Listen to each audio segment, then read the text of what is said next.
सिंगोली गांव में एक शैतान का किला था जो कि 400 साल पुराना था। वहां के लोगों को यह भी नहीं पता था कि उस किले को शैतानों का किला क्यों कहा जाता है। वहां के गांव वाले काफी खुश थे बिना किसी समस्या के। एक दिन बहुत जोरों का तूफान आया और बारिश हुई। भारी बरसात की वजह से वो शैतानों का किला ध्वस्त हो गया। फिर उस ध्वस्त किले से भयानक शैतान जैसा कुछ निकल आया। अब मैं आजाद हूँ, अब मैं आजाद हूँ, मैं इस गांव के लोगों को मार डालूंगी। ये कहकर वो जोरों से चिल्लाई और वहां से अदृश्य हो गई। दूसरे दिन रात के वक्त जब गांव वाले सब सो रहे थे, वो शैतान गांव में घूम रही थी और कुछ शक्तियां हर किसी के घर में भेज रही थी। फिर वो जोरों से हंसी और वहां से अदृश्य हो गई। कुछ दिन निकल गए। फिर गांव के सारे मर्दों के पेट में दर्द होना शुरू हो गया। ये बहुत ही अद्भुत बात थी कि सबको शिकायत एक साथ हो रही थी। कुछ दिनों के बाद वो सारे लोग उल्टियां करने लगे। सारे मर्दों के पेट फूलकर बाहर निकल आए। इस बात को मद्देनजर रखते हुए गांव के सारे मर्द और औरत एक जगह इकट्ठे हुए। क्या हो रहा है हमारे गांव के मर्दों के साथ? ऐसा लग रहा है कि मेरे पेट के अंदर कुछ घूम रहा है। मुझे मन कर रहा है कुछ खट्टा खाने का। बाकी जो लोग ये सुन रहे थे, उन्होंने भी कहा कि उन्हें भी ऐसा ही महसूस हो रहा है। चलो इसी वक्त डॉक्टर को बुलाया जाए और हमारे गांव में परीक्षा कराया जाए। दूसरे ही दिन एक डॉक्टर और एम्बुलेंस को बुलाया गया। डॉक्टर ने एक एक करके सबको एम्बुलेंस के अंदर बुलाया जांच करने के लिए। वो सभी लोग एक साथ बहुत अचंभित रहे रिपोर्ट्स को देखकर।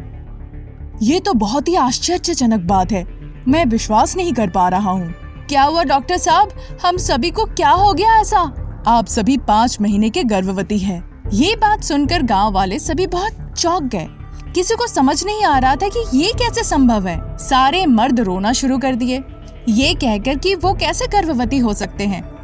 देखकर लग रहा है कि कुछ अनोखी चीज हो रही है आपके गांव में। अगर हम यहाँ रहे तो हमारे साथ भी कुछ भी हो सकता है। फिर डॉक्टर साहब वहाँ से चले गए। गांव वालों को कुछ समझ नहीं आ रहा था कि उन्हें अब क्या करना चाहिए। हमारे गांव में शैतानों का घरौंदा अब ध्वस्त हो चुका है। ये लग रहा है कि जब से वो शैतानों का किला ध्वस्त हुआ है, तब से कुछ ऐसा हो रहा है हमारे साथ। हम सब मर्द गर्भवती हो गए हैं। तुरंत हमें किसी जादूगरनी को बुलाना चाहिए और इसकी वजह पता करना चाहिए, नहीं तो हमें और भी ज्यादा भुगतना पड़ सकता है। उन्होंने एक जादूगरनी को बुलाया और उन्हें सारी चीजें खुलकर बताया जो जो हुआ था। फिर जादूगरनी ने अपनी दिव्य दृष्टि से देखकर बताया, ये सारे करतूत उस किला से आजाद हुए एक शैतान का है। गांव के सारे लोग काफी डर गए। तुरंत उस जादूगरनी ने कुछ मंत्र पढ़ा ताकि शैतान का प्रभाव दूर हो जाए।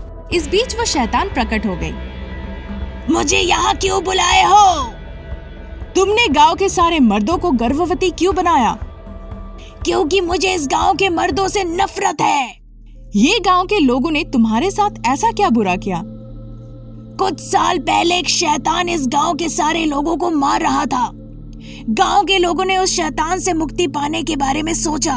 उस शैतान से मुक्ति पाने के लिए उन्होंने एक गर्भवती महिला से सारे संस्कार कराया। गांव के मर्दों ने पकड़ के उस किले में मुझे ले गए सारे विधि कराने जब मैं गर्भवती थी।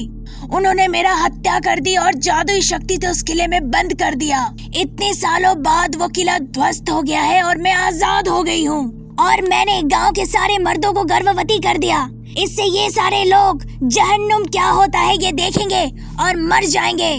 तब जाकर मुझे खुशी मिलेगी। जो भी तुम्हारे साथ हुआ वो बहुत ही गलत था, पर वो 100 साल पहले हुआ था। जिन्होंने तुम्हें मारा बिना वजह के वो खुद भी मर चुके हैं। पर ये सही नहीं होगा। अभी जो रहते हैं उनके साथ बदला लेना। उदारता दिखाते हुए सबको माफ कर दो। जादूगरनी के साथ साथ सारे गांव वाले शैतान के आगे भीख मांगी। कुछ देर सोचने के बाद उस शैतान को दया आ गई और गांव के सभी मर्दों को फिर से स्वाभाविक बना दिया। फिर शैतान वहां से अदृश्य हो गई। गांव वालों ने उस ध्वस्त किले को हटाकर मंदिर बनाया, वहां शैतानों के स्मारक के तौर पर। सुंदरीपुर जंगल के पास से निकलने वाले हाईवे के बगल में एक बड़ा सा अस्पताल था। वो अस्पताल दिन के वक्त तो सामान्य दिखता था, लेकिन रात के 12 बजते ही वहां से जोर जोर की चीखें सुनाई देती थी। लोग उस हॉस्पिटल को भूतिया हॉस्पिटल कहने लगे थे। रिया नाम की एक नर्स ने उस हॉस्पिटल में रात की शिफ्ट में नया ज्वाइन किया। वो वहां काम कर रही एक और नर्स के पास गई। हाय, मेरा नाम प्रिया है, मैंने आज ही यहाँ पर ज्वाइन किया है। अच्छा, मेरा नाम लता है। हेलो। दरअसल मैं कुछ पूछना चाहती थी। मैंने सुना है कि लोग इस हॉस्पिटल को भूतिया हॉस्पिटल कहते हैं, लेकिन ये ऐसा दिखता तो नहीं। मैंने जो सुना है क्या वो सच है? इन फालतू बातों पर भरोसा मत करना। ये सिर्फ एक अफवाह है। मैं कई साल से इस जगह काम कर रही हूँ। नाइट ड्यूटी पर सिर्फ हम ही दोनों हैं। हाँ, नाइट ड्यूटी पर सिर्फ हम दोनों ही रहेंगे। मैं 1 से 10 वार्ड्स के मरीजों को देखूंगी, तुम 11 और 12 नंबर के वार्ड्स के मरीजों को देख लेना। कुछ समझना है तो पूछ लेना। फिर रिया ने दवाइयाँ ली और रूम नंबर 11 के पेशेंट्स को देने जाने लगी। तभी कमरा नंबर 20 से एक मरीज बहुत तेज चीखी, सिस्टर, सिस्टर, जल्दी आइए। एक बुजुर्ग महिला जोर से चिल्लाई, सिस्टर, सिस्टर। रिया फौरन वहां गई और पूछा, क्या हुआ अम्मा, तुम इतनी जोर से क्यों चिल्लाई? ऐसा लगा कि कोई मेरे सीने पर बैठकर मेरा गला दबा रहा था। मैं डर गई। यहाँ कोई नहीं है, तुम्हारी उम्र हो चुकी है ना, हो सकता है कि कुछ सोच लिया हो। तुम लेट जाओ, मैं कुछ देर में आकर तुम्हें दवाइयाँ दूंगी। ऐसा कहकर वो रूम नंबर 12 में चली गई। जब वो उस कमरे के मरीजों को दवाइयाँ दे रही थी, उसने रूम नंबर 20 से किसी को जोर से चीखते सुना। रिया फौरन वहां गई। वो मरीज डरी हुई थी और टॉयलेट की तरफ देख रही थी। क्या हुआ अम्मा? सिस्टर, इस कमरे में एक साया इधर उधर घूम रहा है। मैं बहुत डरी हुई हूँ। तुम यहीं सो जाओ आज रात। रिया ने जाकर टॉयलेट में देखा और बोली, जी ये नहीं हो पाएगा, मुझे 10 कमरों के मरीजों को देखना है और कोई नहीं है यहाँ, डरिए मत। इस तरह रिया ने उन्हें शांत किया और फिर लता के पास गई। रूम नंबर 20 की वो बूढ़ी औरत कह रही है कि उसने कमरे में कोई साया देखा, बहुत डरी हुई थी। मैंने जब कमरा चेक किया, इन बूढ़े लोगों की यही परेशानी है। तुम ध्यान मत दो, हमें हमारी ड्यूटी करनी है बस। रिया ने हामी भरी और बाकी मरीजों को दवाइयाँ देने के लिए चली गई। कुछ देर बाद रूम नंबर 20 में गई, लेकिन वो मरीज उस रूम में नहीं थी। क्या वो टॉयलेट चली गई? ऐसा सोचते हुए वो टॉयलेट में जाकर देखने लगी। उस समय कोई उस बूढ़ी औरत को टॉयलेट में घसीटता हुआ ले जा रहा था। रिया फौरन चिल्लाई, ए, कौन है? छोड़ो उस औरत को। ऐसा कहते हुए वो टॉयलेट की तरफ बढ़ी, देखने के लिए कि कौन है, लेकिन उस टॉयलेट में कोई नहीं दिखा। वो कहाँ चली गई? तभी उस बूढ़ी औरत की लाश धम से नीचे आ गई। उसके मुंह से खून बह रहा था। जब रिया ने पास से देखा तो वो बूढ़ी औरत मर चुकी थी। रिया जोर से चिल्लाई। वो बाहर भागी, लता के पास गई। लता, किसी ने उस बूढ़ी औरत को उस रूम में मार डाला। यहाँ क्या हो रहा है? डरने की कोई जरूरत नहीं, आओ हम जाकर देखेंगे। वो दोनों रूम नंबर 20 में गई। टॉयलेट में खून के धब्बे भी नहीं थे और ना ही वो बूढ़ी औरत। कहाँ है वो मरीज?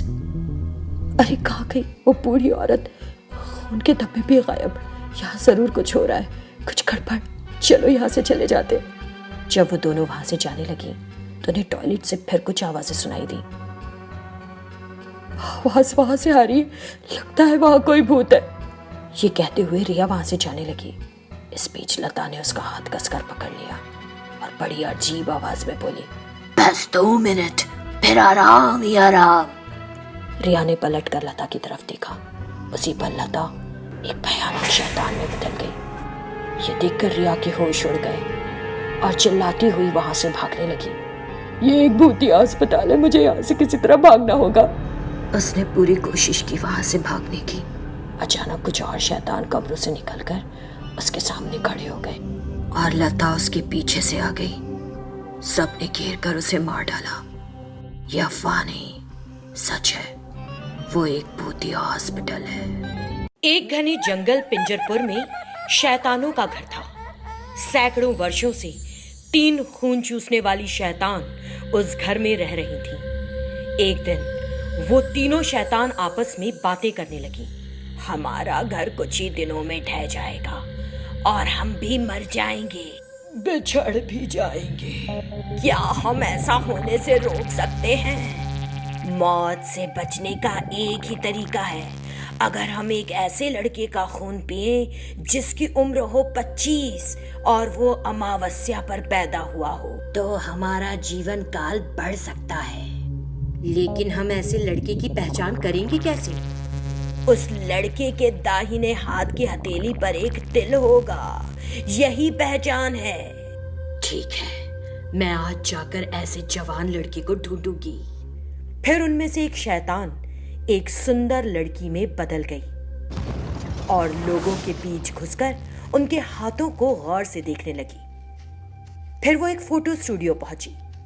उस लड़की को देखकर फोटो स्टूडियो का मालिक सुरेश, ओह हाउ प्रिटी, मेरे स्टूडियो में पहली बार इतनी खूबसूरत लड़की आई है। वेलकम मैम, अंदर आइए।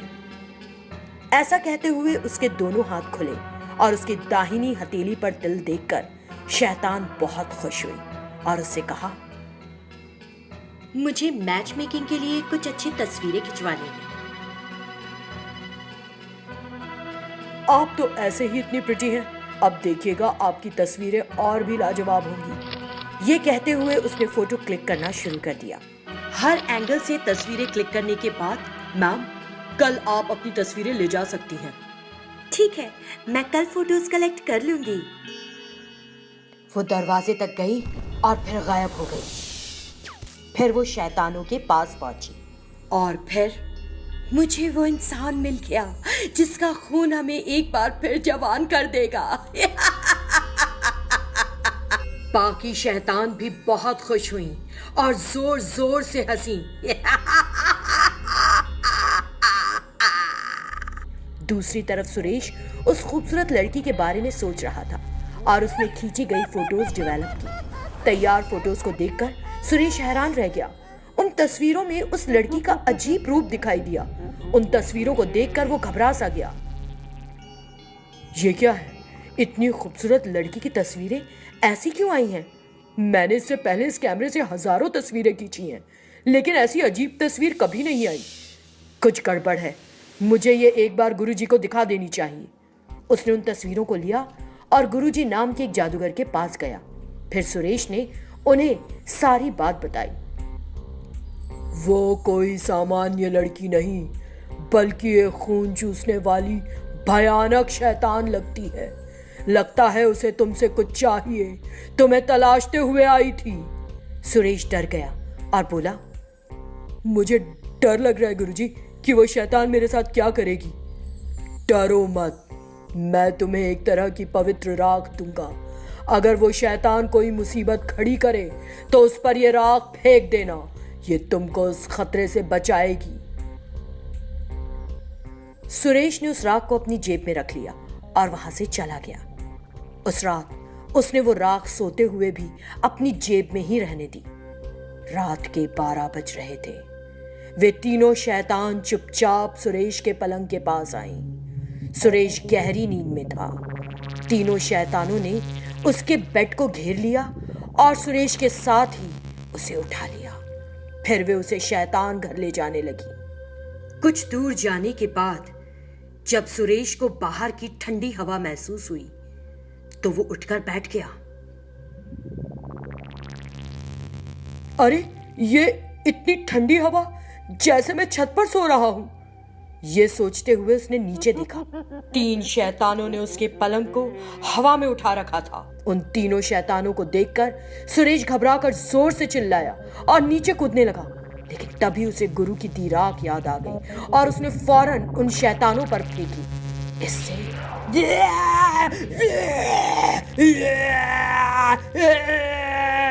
वो जोर जोर से चीखने लगी। फिर उन्होंने उस खाट को हवा में ही छोड़ दिया और वहां से गायब हो गई। सुरेश पलंग के साथ नीचे गिर गया। वहां से वो सीधे गुरुजी के पास गया और उन्हें सारी घटना सुनाई। बहुत बढ़िया, अब इसके बाद वो शैतान तुम्हारे पास कभी नहीं आएंगी। और ये कहकर उन्होंने सुरेश को वहां से भेज दिया।